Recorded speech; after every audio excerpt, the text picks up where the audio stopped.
Deep field observations are long-lasting exposures pointing at a particular region of the sky. They aim to reveal faint objects by collecting as much light as possible over a long period of time. The deeper an observation goes, the fainter are the objects that become visible. Objects in the sky can appear faint either because their intrinsic brightness is low or because their distance is great. When this experiment was first proposed, an experiment consisting of staring at the same patch of the sky for weeks, nobody really knew whether it would have led to interesting scientific results. But when we first saw the images, the result was astonishing. We could see more than 3,000 galaxies in this small field.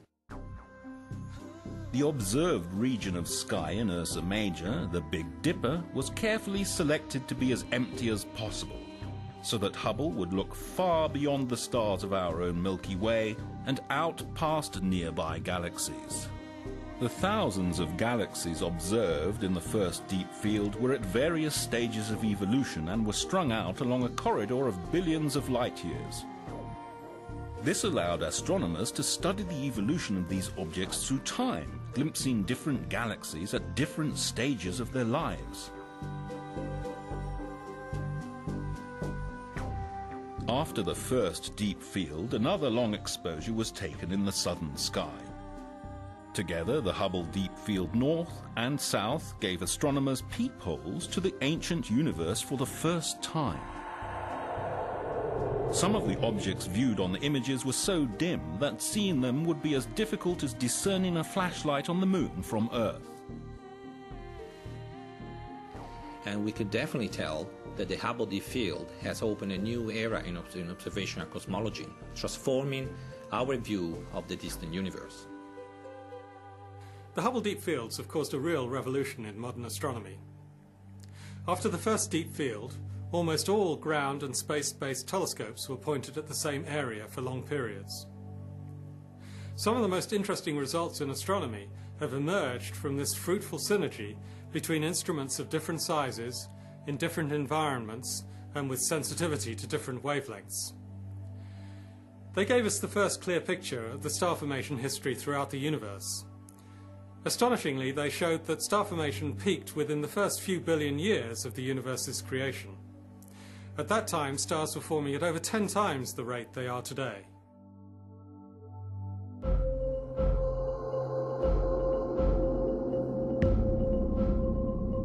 Once they had begun to discover the most distant universe ever seen, Hubble astronomers tried to push their observations even farther back in time. In 2003 and 2004, Hubble performed its deepest exposure ever, the Hubble Ultra Deep Field. It is a 28-day-long exposure, going much deeper than the earlier Hubble Deep Fields North and South.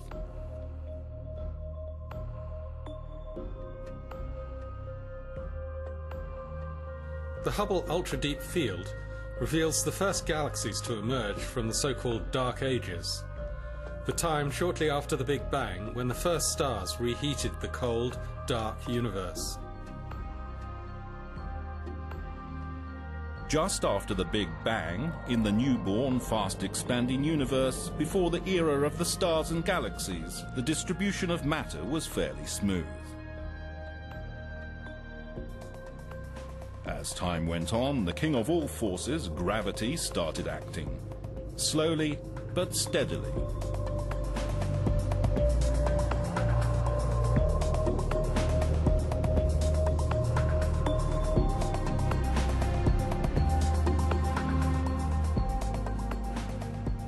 Under the influence of gravity from the mysterious dark matter, small clumps of normal matter started to coalesce in regions where the density was slightly higher than average. With no stars to light up space, the universe was in its dark age. Where the density of the clumps became higher, even more matter was attracted, and a competition between the expansion of space and gravity took place. Where gravity won, regions stopped expanding and started to collapse in on themselves. The first stars and galaxies were born.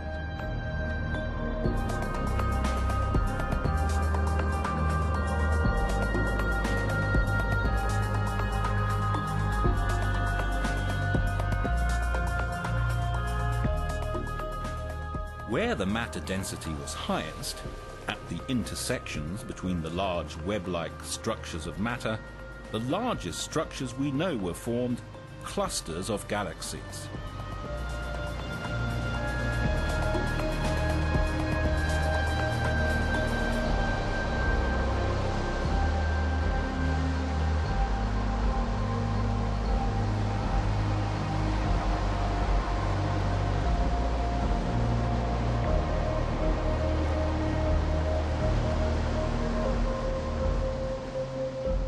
The deep field images are studded with a wide range of galaxies of various sizes, shapes and colors.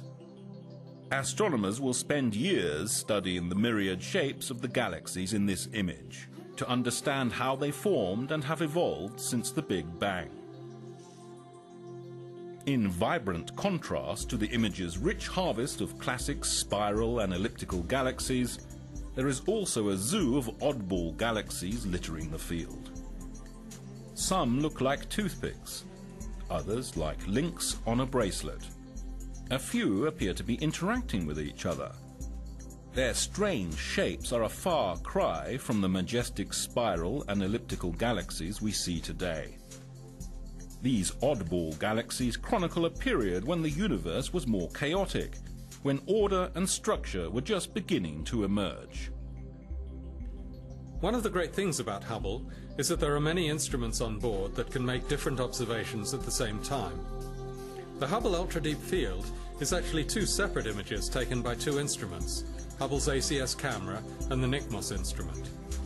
NICMOS sees even further than the ACS. It detects infrared light, and so it's able to reveal the furthest galaxies ever seen because the expanding universe has stretched and weakened the light from these objects so much that they're now only visible at infrared wavelengths. The Hubble Ultra Deep Field is likely to remain the deepest image of the universe for the next decade or so, until an ESA Ariane rocket launches the James Webb Space Telescope in 2011. Up until today, during the first 15 years of its life, Hubble has orbited the Earth 80,000 times. This is the same as 3.5 billion kilometers, or 24 times the distance from the Earth to the Sun. Hubble has taken more than 500,000 exposures of the universe and created a visual heritage that has shaped the way humanity looks at the universe today.